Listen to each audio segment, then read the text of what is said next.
Hi, everyone. I want to welcome you to the second episode of the Tarah podcast. And I'm really excited today. My guest, I think that we have known each other for over 30 years. Yes. So I have Drew Murphy with me with Pulte Homes. And everyone, welcome, Drew. Thanks for coming on the show. Thanks for having me. I love it here. It's awesome. Nice little setup. Yeah. So Drew is interested in maybe starting his own podcast. We're going to get into that a little bit later. So, but Drew, just tell the audience a little bit about yourself, your history. I just mentioned that you work for Pulte Homes, but tell everybody a little bit more about yourself. Yeah, sure. Again, thanks for having me on. I have been in the new home sales world of new home sales for about 19 years, going on 20 in April. I know it's been forever, hasn't Yeah, it? it has been a long time. We were just like young kids. Right. Yes. When we started this. Yep. I started out with no aspirations of continuing to further it as a career. It was just kind of a fill-in job. Yeah. So were you like an assistant when you started or? Yep. I was an assistant, basically just handing out registration cards and driving people to houses. I mean, what were you, 23? 23, 24. Yeah. Yep. 23 or 24, Up and in- just graduated college. Yeah. Just graduated from Otterbein. Yeah. And the degree was in broadcasting. Which we both went to Otterbein and both Woburn was the radio station. Yeah. 115 The Rock. Yes. So yeah, my dream was to be public address announcer or play-by-play for a professional sports team. Okay. And so I did a lot of the work at the basketball for the men's and women's basketball team. Okay. Otterbein men's baseball team. Interned with 610 WTVN. Yeah. Larry Larson. And covered high school sports, covered Columbus Clippers, Columbus Crew, a couple World Cup soccer games. And so what happened? What made you go into veer off and go into new home sales or real estate and not follow that dream through? What happened? Yeah, I mean, the internship went great. The review that I got from Larry, who was, I don't know if you remember 610 WTVN. He was the guy who would say, Mr. High School Sports. Yeah. I bow do. tie. Yeah, very well known in Columbus. But if there wasn't really an opening. Yeah. It's tough. In the Columbus market, you have to be patient. I was not patient. Yeah. And you weren't willing to move to another market. Didn't want to move. Actually, the same day that I was interviewing for Dominion Homes, a builder that's no longer in Columbus, I also had a interview for a light FM station in Columbus, and they wanted me to be the wacky morning guy. Yeah. And it was going to make just a little bit less than what I would have been making as an assistant and driving all the way, to Grandview at 6 in the morning. So that's so funny because that is my exact story. So I think this is like a trend in, I could think communications, journalism, broadcasting, because, you're going to school and you think it's so glamorous, right? Like people on the radio. Oh, people on TV, they're doing the news. And when I did my internship at Channel 10, you're going down Grandview, downtown at 4 in the morning. Yep. No one does their makeup, by the way. They do their own makeup. And it's kind of not as glamorous as you think. And they don't get paid that much when you first start, especially you've just got to love the job and be committed because it's going to be a grind for sure. That's absolutely the same case with me. Yeah. And everyone said, just be patient, mail out a bunch of resumes. And my mom actually got me the interview with Dominion. And I took that thinking I would still be pursuing the sports industry. Mm-hmm. In the Columbus market, not saying this is good or bad, but a lot of the OSU ex-athletes have a little leg up. Yeah, they're going to get on air without even a broadcasting degree. Right. Yeah, just because they've got experience and they've got recognition. Yeah, and so they get them on there. Yeah, on Saturday mornings. Yep. But it was fun. I mean, I wouldn't trade any of my time at Otterbein at all. Learning what I learned, just understanding that the little bubble that we grew up in is our world's much bigger. There's a lot of different viewpoints, and that's kind of what I always look back on with Otterbein. I got a chance to kind of explore different views different students from all around the world. I was an exchange student. Oh, wow. Where at? London, England. Oh, Yeah. I was just there a couple of months ago. First time. Okay. What do you think? I loved it. I mean, I like history, so we did the Tower of London. I mean, we did everything. We kind of did one of those little black taxi tours, Sure. and they took Yeah. us around. So we didn't have a lot of time. We were just on a layover, like an extended, like 2-day layover, because we're going to the Middle East. Never seen London. We have to layover. yeah. So instead of just being there for 6 hours, let's stay for a day and a half, 2 days. And so we just did a quick little thing. But I love big cities. I love London. Yeah. Yeah. It was awesome. It was fun. I learned a lot. 3 months there. I was ready to get back, Yeah.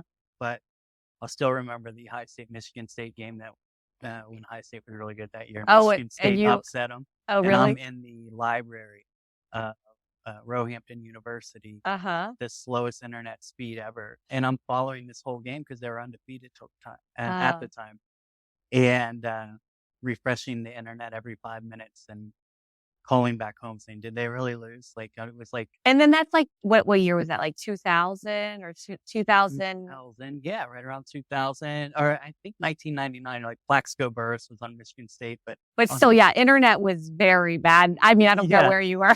I was in the student library. Dial Nobody up. was there. Yeah. But yeah, went there, took a few classes. To this day, I've never failed one class except the class in London, which is Really? linguistics, Oh, shoot. Yeah. and it was very tough. I even got home, and the professor allowed me to redo it and send it back to her. Worked really hard. My mom helped me. Wow. She has a degree in education, Oh, and so still did not get a passing grade. Yeah, it's really? really tough. It was really hard to understand that professor, but yeah. So that one I always look back. I don't tell my kids about that You're like, they class. don't need to know about that one. As far as they know, you passed everything. Yeah, super cool experience. And came back, graduated, and then, like I said, got that job with Dominion, and then just kind of fell in love with real estate. Fell in love with the art of selling. Mhm. I say the art because I truly believe it is an art, It is. and helping folks all ages, all genders, all uh, different backgrounds that come Mhm. into the situation, whether it be a new family or whatnot, just helping them find the right home. Yeah. And I had the pleasure of working with a couple of mentors that really helped me kind of hone my own skills. Fell flat on my face at first. Yeah. Uh, Well, no one teaches you. So it's so funny because my last episode guest, Ryan Miracle, he said the same thing. No one really, or some people maybe do, but most people back into real estate, right? It's not what we dreamed of doing as right. a kid. We don't dream of being salespeople. I think a lot of kids, and as you grow up, you want to be a sportscaster, or you want to be on the news, and that's kind of the shiny career that you envision. And somehow you fall into real estate, and then you fall in love, I think, with if you end up having a career and making and having any sort of success, I think that you fall in love with selling. Like you said, it's an art. It's a serious profession if you study it and you learn to master it and you train in it. I think once you fall in love with that, you realize that um, it's very useful. Yeah. Like honestly, if you read a lot of books, any very high level sales books, they'll tell you sales is everybody is in sales. I don't care if you think you're a cake baker or you like making muffins and so you open a bakery, you better be in sales or else your bakery is not going to be Right. around Yep. long. And once you fall in love with that, you're like, wow, this is so cool. Yes, I agree. Yeah. And it's funny because you said everyone's in sales. And last night I was talking to someone about soccer training for my daughter. Yeah. And the guy calls right back. What questions can I answer for you? And was great. So then I speak with my daughter about it. This morning on my way here, you get a text, "Hey, just wondering if you had a chance to speak with your daughter about it Wow. was The excellent." follow up, everything. Yeah. So Wow. That's a salesman. Yeah. yeah, He knows, he knows what needs to be done. Yeah. yep. And I think that's the biggest thing in this profession is putting on your sales hat, but also being human. Yeah. And what this guy was, he remembered her name, remembered the part of the conversation that we had last night. Yeah. Wanted to make sure that I was clear with everything if I had any other questions, which is very similar to what we do on a daily Yeah. basis. It is. It really is. And it's also, I think, just, you know, sales can be like very mechanical if you take some sales trainings and they kind of teach that. But to be really effective with it, I think that's what you just said is very powerful. You need to be human, right? Right. You're engaging with other people. They need to know you. They want to trust you, that you're telling them, accurate information and being honest with them. And I think that if you can just learn the craft, but then also back into it being like, hey, these are people. How can I help them? How can I serve them? And I think that's what makes people successful.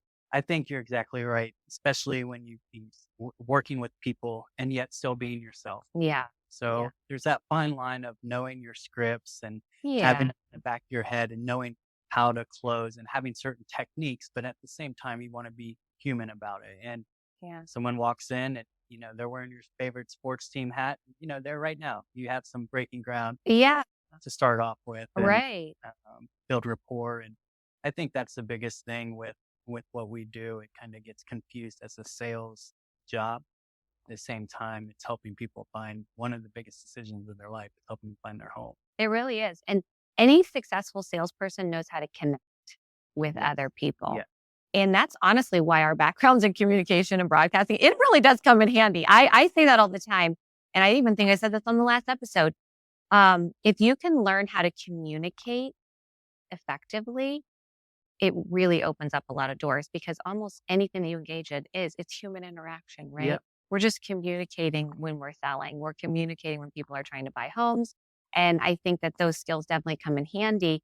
But the most successful salespeople do that really well. That's why the sales part of it is successful, is because they know how to communicate, they know how to connect, they know how to, then the mechanics of overcoming objections and understanding that people get in their mind things that they need to have or they want to have, and then you just try to answer those questions. But I mean, really, it's communication and connection. It all boils down to communication, and that's why I don't regret that degree in broadcasting. Yeah, because I'll never forget, and I won't get off go with it. Yeah, I remember a class that I took. I think it was my junior year speech at Otterbein, and we had to pick a subject that we're passionate about. Was that where you had to get up in front and do a speech? Yes, but let's say it's on guns, right? Yeah. And you decide, okay, I'm passionate about this. Let's just say that was my topic, and I'm pro gun. I'm not saying that I am. Just yes. So then the spin on it was your presentation was anti-gun. You had to be the opposite. You had to do the opposite. And what I loved about that, and the reason I always remember it, is it always gives us a chance to view the other side. Yeah. So when we step into the shoes of the buyer and we understand what their objection is, and we really try to put ourselves in their shoes and say, okay, they are objecting because it's 2.5 bath and they wanted 3. Yeah. Or whatever it is, and understanding their dynamics of that family and why they. Yeah, there's an underlying need. Yeah. And being able to overcome that. And at the end of the day, I'm not sure when this transitioned in my mind because this job can be very stressful. Yeah. At the end of the day, I finally came to, this come to Jesus type of idea. My job's not to sell everyone a home, but it's to make sure that every single person that I work with, when they leave that model, that they know for sure if the builder that I work for is A, a consideration, or B, if it's not a consideration. That's all I can do. From there, it's up to them. You can't make anyone buy a home. It's too big of a purchase. That's not our job, right? Like, yes, I guess we're in sales, but correct. Really, that's a big purchase. What you said is right. What you do is you educate, you inform, you try to understand, right, what their needs are. And sometimes they don't know what they need. They think they know what they need, right? But you've been doing this a long time. And so you may have a better idea of something that could accomplish the same thing. So I really think that is the truth of this. And I think when you're new, you really don't. You're right. That come to Jesus moment, like new real estate agents, new people in the model, they feel like they've got to sell because, it's stressful, right? There's you've got your sales managers. If you work in the model, if you're just an agent, you've got to make money. So you're like, I've got to make every single person count. I mean, yes, but that's not even rational. You're never going to close 100% of the people anyways. Yeah. And so what you've got to do is just make the most out of every interaction. Correct. I mean, you can't close 100%. And just as well as I do, I mean, it's year after year after year, month after month, you are living 100% commission, and you have to try to find new ways to motivate yourself. Because you have that new guy coming in or new girl And coming they're in. hungry. They're hungry. They are. And so trying to maintain that balance of not being overwhelmed at home. Yeah. Because we've both done it. Yeah. And yet still being able to keep up with the new ones that are hungry and just like have so much energy. And we're like, oh, we're going into year 2023, whatever it is. And you're like, I'm tired. Yeah. It's a lot. Yeah. Well, how do you stay motivated? So what are some of those things? Because I'll tell you what I do, but I want to hear what you do. I'd love to hear what you. Yeah. For me, staying motivated is easy because it's my family. Yeah. My kids. Yeah. And making sure that they're provided for. But that's probably your answer a lot of people would give. Yeah. But outside of that, just trying to be a more complete professional. Yeah. I had the pleasure and still have the pleasure of working with, a couple of people that when I started are still in the business. Yeah. That I know that I can still call if I have a question. And the minute we start to think we know it all, the minute we're setting ourselves up for disaster. The what keeps me motivated is like this, trying to understand the newest concepts and how to stay ahead of the curve, regardless of my age. And we're young. We're like 29. Yeah. So I don't know. Yeah. Don't do the math. It's not going to math it, but age is a number. Yeah. It is. And in this business, I think that, it's important to communicate with the Gen Z buyers and as well as the millennials, as well as the baby boomers. Yeah. And when we know kind of their mindset, we still have to appeal to the Gen Z buyers, the boomers. Yeah, like our age compared, and also being able to compare to all different ages. Yeah. There was a sales, and I should give credit. Have you ever heard of Myers-Barnes? Oh yeah. Okay, yeah. So Myers-Barnes breaks it down, your sales types into bull, owl, lamb, and tiger. It's been a while. He actually came and did a training. Okay. When I was at my other builder, and we got to meet him in person, and he's a little ball of energy. That guy. Oh, yeah. Have you ever met him in person? I have never met him in person. Okay. Yeah. So go ahead. But this is a good training. So go ahead. Yeah. So, and part of what I would like to do eventually is from a virtual aspect, train some new home sales consultants all over the world that are doing our jobs, maybe in Miami or maybe in Arizona or whatnot. I love that. And you hear that? You're hearing it first. We're going to talk more about that. Yeah. So full credit to Myers-Barnes, but this stuck with me for years and still to this day does. Since you have your 4 personality types, you have your bull, owl, lamb, tiger. Your bull is very direct. They want to come I'm a bull. in. They don't want to mess around with, knowing about your favorite sports team or your family. They literally want to go in. They want to get prices. And they're going to go home. They're going to decide if they're going to buy or they make quick decisions fairly quickly. Yeah. And they don't want to beat around the bush. Sometimes come across as a little gruff. Because they're direct. Yeah. Very direct. There's not a lot of fluff. Yeah. No fluff at all. Then you have your owl. Your owl, they want to know the price per square foot. Oh, they want to know they're very detailed between the model or the community and the school district. Yeah. The commute, they're going to take the drive from the community to their work before they even move. Even if they Google it just to see, they're going to go out with the compass on their phone. Yes, exactly. Yeah, they're going to have and make sure that the house, which way is the spacing, all of those things. Spreadsheet, all 9 yards. So yeah, that's your bull, or that's your owl. Cover the bull. Your lamb they're going to pray about it. Yeah. If it's meant to be, be. If we don't get that lot, it's okay. Yes, it's all right. You kind of have to nudge them a little, right? And then your tiger's going to be blown away by the bells and the whistles. Yeah. And they're probably going to make an impulsive decision. Emotional buyer.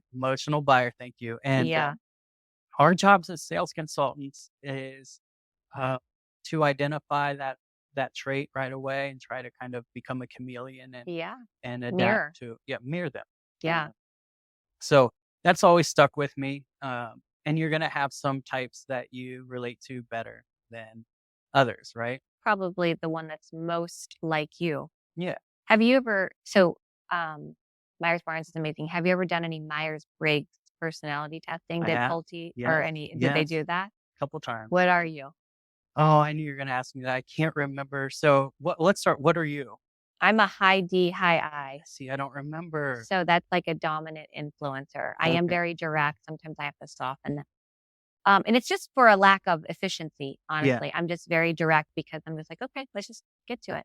With my kids, even I'm like, what do you need? Like I don't need the little gentle, like, hi, Tarah. How? I'm like, what do you need? Like, and it's not like it does come across sometimes abrasive. Like, so I really have to soften that sometimes, but it's really just so much more about efficiency for me. I'm like, let's get to it. Right. Yeah. And so, that's the D, the high D in me, very dominant and direct. And then the influencer, that's probably why I'm good at sales. Yes. I can influence people. So, but Myers-Briggs is such an interesting personality profiling. If you've never done it, you can even take a free one online. Because it talks about if you are doing a career or a profession that is not your natural self and it's more your adapted self. Okay. That you're going to be more tired when you come home. Right. So like, let's say you're, there is also an S and a C are the other two personality profiles, which would be more like the engineer types, the more like the owl. Okay. So it's kind of, he took Myers-Barnes took Myers-Briggs and made it into the owl, the tiger, the lamb. All right. I like it. And the bull. So the bull would be like the high D, right? And the tiger is going to be the I. And so it's going to be like that type of thing. Okay. So you're the bull tiger. I'm a very emotional, direct person. Yeah. So that's me. So, but if you are doing, so I'm also an introvert, which is very interesting because I actually don't like to go out and socialize in big groups. Okay. And tired. Like it's exhausting to me. Okay. So like some people feed off of that. They love to be out every night. They're going to parties. They're having like huge groups of friends over. Entertaining. Yeah. And they love that. They get a lot of energy from that. You've seen those people, right? They're the life of the party. And they're like, yes. Right. And they feed off of that. Those are extroverts, right? Yeah. So even a dominant influencer can be an introvert, which is like that's me. So I am actually, so Myers-Briggs, it's so interesting because even though I can be influential, because I'm an introvert, all day long being in the model, and if I've a really busy day and I have back-to-back appointments, I'll be really tired at the end of the day because I'm having to talk. You give away a lot, right? You're communicating a lot. But people that feed off of that, those extroverts that have some of those other personality profiles, that's a great job for them. Right. So what he teaches is if you get like an engineer and you put them in a sales job, a quiet, introverted engineer who would be, and you put them in a sales job, they are probably not going to excel in that job because every day is going to be a struggle for them. It goes against their very nature and they will be tired. Yeah. So, how do you feel after being in the model all day talking to me? It's every day. It seems to be different. Yeah. For years and years, I had a partner. Do you currently have a partner? No, I've pretty much always worked alone. Okay. Yeah. So I had a partner for a lot of years. And we just clicked, so everything, like there would be certain buyer types that come in that I knew that I would give to her. Yeah. And that's awesome. And the same vice versa with her. She would give, hey, I can deal with this. And this customer, not to like, in a negative manner, but knowing that the best way to procure a sale was with me, or I knew if a buyer came in and they were very lammy, then I might give them a gent, but when you work together versus working independent, I think your day kind of changes. So when you say, how do you feel at the end of the day? I'm usually, I'm ready to go home. I think the biggest thing with our job is not taking it home with us, and it's impossible not to. Yeah. I try to let my buyers know, or my realtor friends, hey, 9 to 9. Yeah. And between 9 a.m. and 9 p.m. Yeah. I'm not going to text. And those are still good hours. Wow. That's 12 hours. Yeah. Yeah. So, text or call in between those hours. If it's after that, it's going to probably be the next day. Yeah. Now, does that mean if I get a text at 10:30, I don't respond? It's like nails on chalkboard if I don't. I So know. I still end up doing that. But by setting that expectation, Oh, yeah. most of the buyers, You have to do that. realtors, they're going to respect that. So then what that allows is the few that trickle in that don't, Yeah. you can respond. Well, I'm big on boundaries. I mean, Okay. in this job especially, if Okay. you do not, realtors should take note of this too, which I know that they have a little bit of different perspective because I have so many realtor friends and they're like, we have to be on call because if someone says, hey, we want to go see a house in an hour, Yeah. if we don't show them, they're going to go to somebody else, right? Right. So it's a little different, but I'm really big on boundaries with my clients. In life, really, I think if you don't have boundaries, you can get in a lot of trouble, right? right. So, but I'm big on that. If it's my day off, no, Yeah. I'm not available because I make my calendar open. So I Yes. like to use a lot of technology stuff. So I use a digital calendar. There's links to it. My buyer, everybody has access Okay. to my calendar. Yeah. New customers, existing customers, so they can get on there. But the days that are not open, it's for a reason.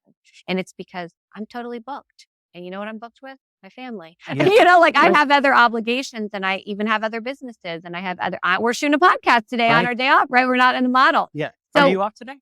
I am off. Oh, you're not off today. I'm going to model. So, Okay. but you see, and here's your day off and you're working. I am, but see, this is why I'm not available for clients, right? Yeah. So it's kind of like you have to set boundaries so that you can take care of your kids, take Right. care of your wife, your family, and do other things. And it's kind of like, that's okay. Right. You know what I always say? I tell every buyer this right in the beginning. There's no emergencies in home building.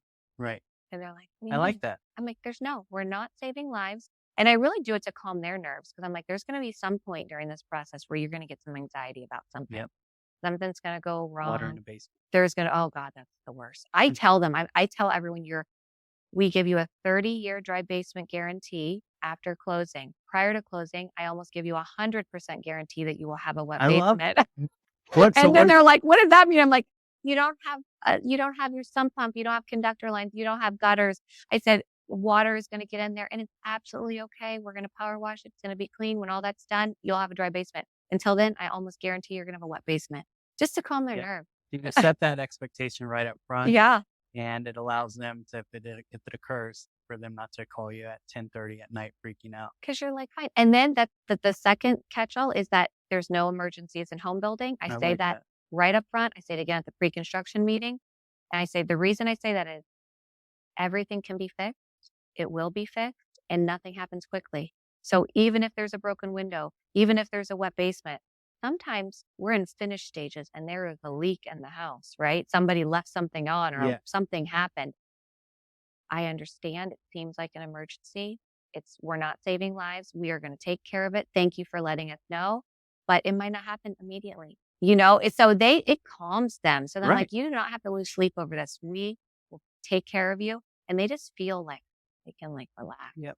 I think what you touched on, which is very important, is you set the expectation up front. Yeah. And that's where we, as new sales consultants, we can get in a little bit of trouble because Yeah. we are hungry and we want to go that extra mile. But we also don't know. But we also, yeah, we don't know that I got a question for you. So what's your craziest time of receiving a text and actually acting on it? You mean like how late? Yeah. Oh, and my actually buyer. acting on it, not ignoring it to the next day. Oh, I answer.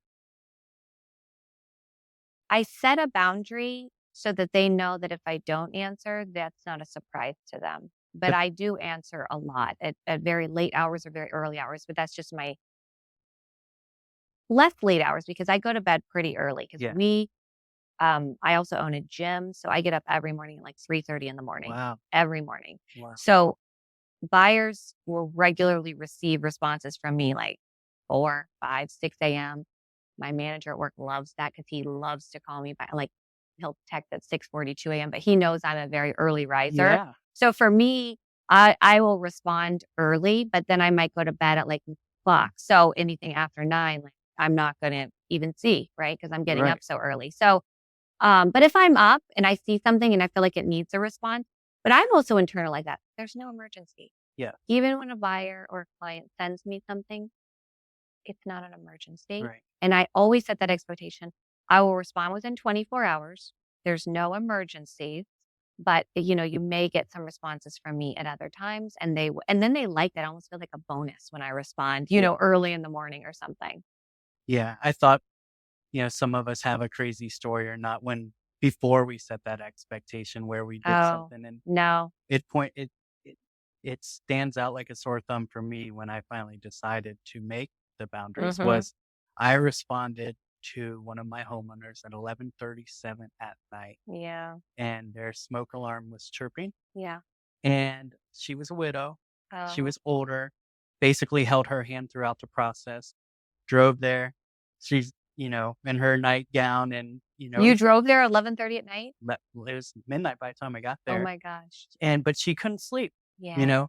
Um, What and is then on that? after that, I kinda decided, like, You're like, I'm this gonna is start setting expectation because although I did wanna help her, Yeah.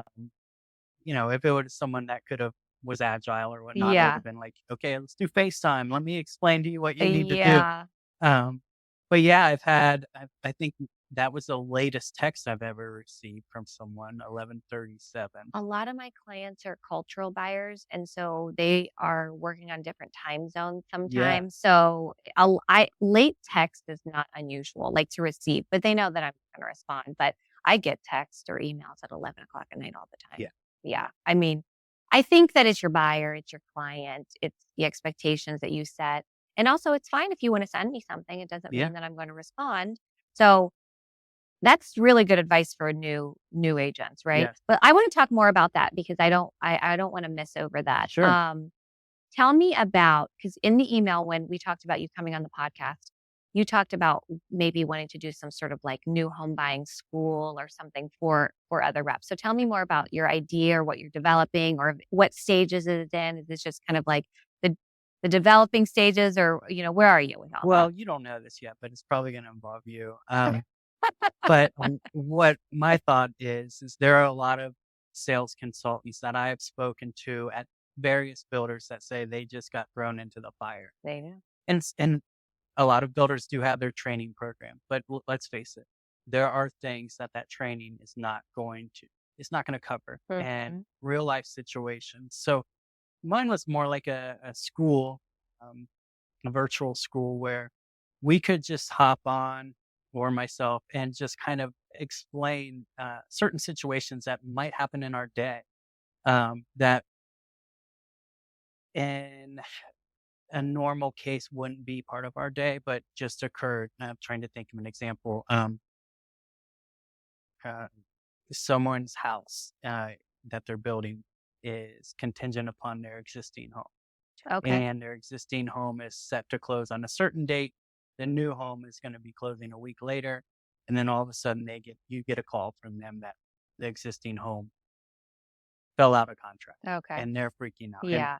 And that's just one example Yes, yes. of many that we could go over. Yeah. Where now it's our job to not just be that salesperson, but also to talk them off the ledge and Yeah. be able to calm them down. I think that sometimes the newer agents who are great, it's just a different work style. Mhm. Uh, but, things like texting, when to use an emoji when you text, Yeah. understanding the buyer that might be a little older might be offended by an emoji Yeah. and that's not as professional. Whereas another one you might have, uh, you know, all your communication via text. Yeah. And I think sometimes as younger sales consultants, they get into situations where they're not exactly sure how to attack a problem. Mm. And I think with the experience that we have, Yeah. there's countless handling objections. Oh, there's Um, too many to list. it's too many to list. How to open a model, Yeah. w- the appearance of your model, the Mhm. smell of your model, understanding how important it is to get your model on time. I've been a vendor of that. Uh, I have never been an assistant. I was literally thrown into a model. okay. Um, and you do have to figure a lot of Oh stuff yeah. out. How And did it's you handle it? so my origin story into new home sales is I had my real estate license. And this was like way back in 1999. And I did not like existing real estate. Okay. Again, that really felt to me like being thrown to the fire. and into the fire, thrown to the wolves, whatever the saying is. I always get sayings wrong. But when you get a real estate license, I was still in college and I was like, I just don't want to work at, a bar, so I was like, I knew people that had their real estate license. I'm like, I can do that on the side. And that's how my backdoor story into real estate is. I was so good at it right off the bat that I'm like, this where I know I can make some money, or this where, the broadcasting where you got to get up at that time and no makeup and you don't make that much money. I'm like, oh no. Right. So, I kind of like stayed into real estate, but I had my license. I worked, and the first brokerage I worked for was a really small little boutique one. He's still open here in Central Ohio, and he's amazing. But he even had like some training programs. It was Mike Ferry back in the day, who's still around, but I don't. Obviously, he's retired because that's been 100 years. But we would do like these trainings in the back room, and back then it was like literally you opened the white pages, like that was a thing. Yeah. And you like dialed for dollars, basically, like to see if people wouldn't list their homes. But I felt like I wasn't making money quick enough. So I thought I had this idea that if I switched brokerages, that a bigger brokerage would even have more to offer. Right. Big mistake, right? So I left my tiny brokerage, who were friends, and I went, and I'm young too, like I'm 19 years old. And I go and I work at King Thompson back in the day. Well, the bigger brokerages, it's less, right? They just put you in a room. They're like, good luck. Right. Bring in some deals for us, and I was like, what is happening? So I decide I like real estate, but there was some things that just for me didn't click, and it could have been my age, my experience level, a lot of things, but I could be anywhere in any given day, right? You're driving all over town. Right. You never knew who you were going to be meeting. You didn't know sometimes if they would show up. Right. There was just a lot of what ifs, and I was young and I wasn't experienced, and I was like, something just felt erratic and chaotic about it. I didn't have much control, and I like to have control. So I thought, I like real estate, but I'm going to go and work for a builder. Right. I just literally in the yellow pages now called all the sales managers of the builders. Wow. And I left messages. I was very aggressive. You were hungry. And I was hungry. And I was like, so-and-so, I have my real estate license. I'd like to come in and interview. So I actually got some calls. See how that works, people? You literally just put yourself out there, you make some calls. So I got a call, and I ended up going to work for Joshua Homes, who is no longer. But I remember I am 19. No, I was 20 by this time, because I had already, this is my 23rd year in new home sales, and I'd already been a year in real estate. So I was 20 at this time, and I was really motivated I decided this was going to be my career, and I needed to make a certain level of income, because I was like, I just cannot have no money, right? Because I also had my daughter very young. So I had a daughter at that point. And so I said, I need to, this is a tip for everybody. And I've taught my own kids this. I walked into that builder, and it's the epitome of just knowing what you want and asking for it. Right. And I felt like I have found in life, if you just do those two things, it's crazy how doors will open. So I go to interview for this builder. I'm 20 years old. I cannot even legally buy a drink yet. And I say, yeah. And I'm very confident. I'm very good at interviewing. And I'm like, this is what I can bring to the table. I've literally coached people on how to interview. In an interview, you should it's almost like I call it topsy-turvy.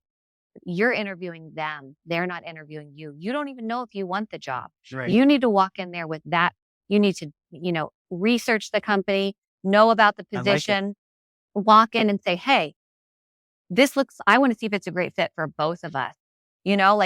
A lot of people walk in desperate for a job. They walk in hoping that the other company will want them. Yep. If you walk in with confidence, almost interviewing the company and saying, I just want to make sure it's a good fit for both of us. What do you have to offer me? It really turns the tables. And anybody I've coached on this, they've never not gotten the job. Because especially in sales managers love that. Right. Because they're like, man, look how confident this person is. We want them. Yeah. I walked in there 20 years old. I told them, I think I want to come here. If it's a good fit, what can you offer me? Oh, and by the way, I can't work for less than $10,000 a month. And I got to draw $10,000 a month at 20 years old for the first builder I ever worked for. But long story to get to, I had no idea what I was doing. And they put me in a model and I was like, what? Yeah. But they thought I knew what I was doing because I was so confident. Yeah. So what Confident you had to, self. it does. So you have to get in there. You have to take some initiative. Yeah. I think in anything in life, you need to do the work. I had to learn the floor plans. I had to talk to my construction supervisor and go out and shadow him and be like, hey, what are weep holes? Like, I know nothing about building a house. I Yeah. had never built one. Yeah. I took a lot of time to go out there with him, many days. He was so kind and he was like, yeah, come out with me. Yeah. And I would go out and walk homes with him and he would point stuff out. You have to learn what you're doing, right? Isn't that Yeah. any job? Oh, absolutely. And do people really do that though? Not It- enough, right? When they're new. Not taking advantage of the resources. Yeah. Some do. Some do. And those are the ones that you can tell right off the bat, they're sponges. Yeah.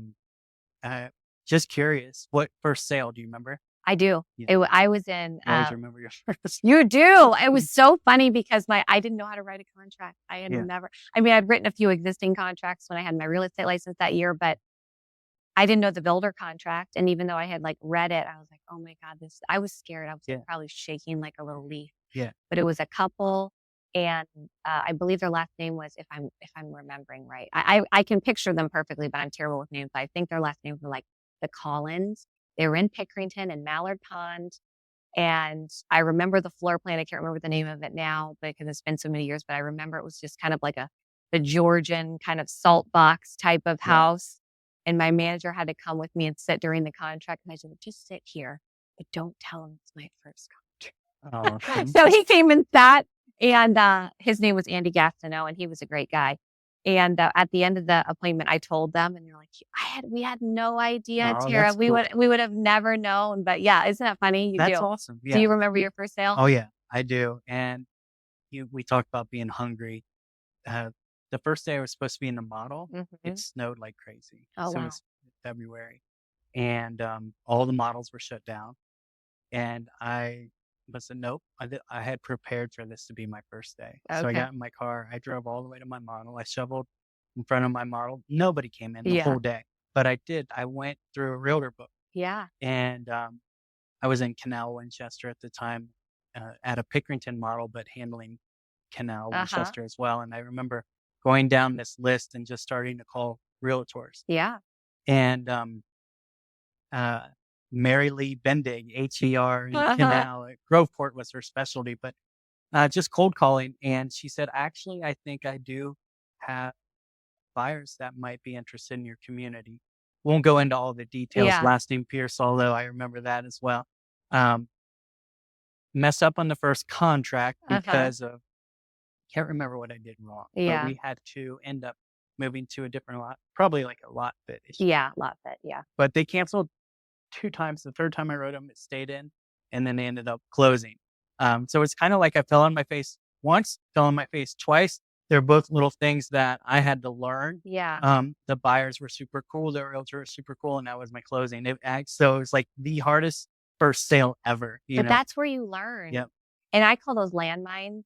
And I tell new reps whenever someone is hired on at our builder, I always end up training them, at least for a little bit. And I tell, that's like one of the things I tell every new rep is I'm like, there's going to be landmines that you're going to step on and you don't know that they're there because you don't know enough. Right. You don't know what you don't know. Yeah. And so it's fine. Know that it's going to happen. And you're never going to step on it again, right? Like once you learn it, you learn it. That's a good way to put it. And I said, so just like watch out for the landmines. And I point out some common ones, lot fit issues and things that when you're inexperienced, I'm just like, have this checklist because if you just check these things off, like you should be good, but there are going to be landmines. And in this job, like I don't step on them really anymore often. It's rare, but when you're new, man, you do not know what you don't know in this career. And that's why I think there is a need for, folks like us that have experience to reach out to, the community of new home sales and giving examples and stories of what we have went through, what we've experienced to maybe help someone. It might be a different issue, but just if they understand the technique of the handling rejection. Yeah. If you freak out and they freak out, it's going to be a firestorm. The minute that they are calling you and their blood pressure's up here, our job is to stay calm. And I think that when at least for me, when you're young and you're in your mid 20s, and sometimes you forget that what might not be a huge issue to you is a big issue for someone else. So understanding that, hey, I'm going to take this call seriously. They might have gone in and noticed a paint issue in one of the rooms. That's a big deal to them. Whereas for us, it's something that, but like what you said, it's not emergency. Yeah. And but you can, like, and I was guilty of it. You can go above and beyond, but you can also go to an extreme that people are going to take advantage of you. Oh, yeah. No, I think that it's kind of like raising kids, right? Like kids need structure and boundaries, and they actually thrive in that. I feel like clients do too, Absolutely. and you can almost overserve because I know that's probably going to get some flack if anyone's listening. Not overserve in the way like doing everything that is necessary and going above and beyond, but it's actually good for the client to have boundaries, because there are going to be some stressful things in building a new home, and boundaries sometimes protect them as well, and setting proper expectations, because we don't need them getting their blood pressure up, right? Like it's fine. Like everything, like I said, can be fixed and can be handled. And as a rep, and I do think the older that you get and the more experience you get, this comes easier for us. But if you're newer, just keep calm. Like, because what is that saying? It's like, if it's not going to matter in 5 years, don't spend 5 minutes on it. Like, why are we getting so worked up about something in 5 years? We won't remember. It'll have passed. Like, let's just look at it and handle it. Like, okay, no problem. It's just something to be handled. That's all it is. I agree. Just stay calm. But that's easier said than done. Even still for me, I'm like, what is today? Sometimes I feel like it's like Friday the 13th or Twilight Zone or something. Like, is it a full moon? What's going on? It like was it was blue moon, right? Did you see it? Blue super. I did. I did too. It was good. Cool. And then this morning, I saw like the blue supermoon, and then it did not even click with me that that's the saying, once in a blue moon. Yes. You didn't, It didn't click till this morning. I think it's because they say supermoon. So it's like the super blue moon, and not going to be back till 2037. And I'm like, I got to go see it. Yeah. Okay, so what's the next steps with this new home buying school? Because we got to wrap up here, but I want to leave everyone, because I think it is amazing. There's not a lot of content out for builder reps. Yeah. Even on YouTube. There is just not. I think we, just in this podcast today, that we've uncovered that there is a need. And, putting it together is going to involve a lot of, I want it to be in an order that makes sense. So far, it's kind of like a vision board, right? Yeah. Throughout my day, I'll write down, that would be a great topic. Like that would be such a good topic of how to show a home site, getting out there and actually getting a video of like, hey, here's how you show a home site. Also some safety things for, for sales reps that might be a little bit nervous of the community they're working in and shutting down at night, and, just certain safety things to be aware of, how to handle, and the interaction with a angry realtor. I think that's a big one for sales consultants. Sometimes it's start a YouTube, Drew. Maybe, maybe. But a lot of things we could cover. Yeah. And like I said, this gives me inspiration. Good. And I might have to see if. Well, we're going to be seeing more from Drew for sure. And definitely this new home buying school sounds cool. And it is needed, because you just have to figure it out if not. And so if there was some shortcuts, and everybody's on YouTube anyways, or, some sort of platform, that would be really cool. So anything else that we want to, how do people get in touch with you? How do they follow you? Well, I can be reached. Email is first and last name. So andrew.murphy@pulte.com. Okay. And I'll put that in the comments. If you put in the show notes, my Instagram and Facebook. But really just wanted to get out here, support your podcast. I'm so proud of you. Thank you. I think it's awesome. The setup is great, and I'll do my best to promote it, to make sure it's really cool. I can see this being very beneficial for a lot of realtors, and also, just buyers that are, Googling and looking for, they type in new home sales. Hopefully that'll come up. Yeah. So Thank you, Drew. And anything that I didn't ask you that you wish I had, real quick before we go. Anything that you wanted to share that I maybe didn't ask, or did we get it all? Yeah, I think we got most of it. Okay. Yeah, nothing. I'm sure I'll think of something. Okay. If we do, we'll do a follow-up. We were gonna talk about how I met you. So. Oh, did we not cover that? Yeah. Real quick. I thought we did. Well, you said we've known each other. Oh, other. we have. You're right. Okay, so you tell the story. Yeah. So I had a friend. Well, we won't go into all this. So I had a friend in middle school that I hung out with a lot, and he had an older sister who was your friend. No, younger sister. Or younger sister. Yes, Drew's a year older than me. Yeah, younger. He had an older brother. Yes, younger sister. Anyway, she would have you over, and Jim would have me over, and I just remember us playing the board game Simpsons. Oh yeah, we did. Okay, so we have known each other since middle school, 1993. Yeah, oh wait. Well, because it was elementary. school. So we went to elementary school together. Yeah. So you were in 3rd grade. I was in 2nd grade. So we have a long history. And then small world that it is. Yes. We went to the same college, but we didn't really run into each other there. No. And then I lived off campus. That's why. And then now we both are in new home sales. So that's crazy, right? Yes, it is crazy. Small world. But I lived off campus, so it was, and I wasn't huge into the party scene or anything. Oh, no. Either was I. Plus, I was just doing other things. But all right. Well, that's awesome. Well, so now you know how we met. We have a long history. Watch for more, especially from Drew. Maybe we'll collaborate. And thank you so much for coming on the podcast. And thanks for having me. Think new, think Drew. Yeah. Oh, there we go. Think new, think Drew. So that's his little tagline for selling at Pulte Homes. So I'll put all his information down in the comments. And thanks again, Drew. Thank you. All right.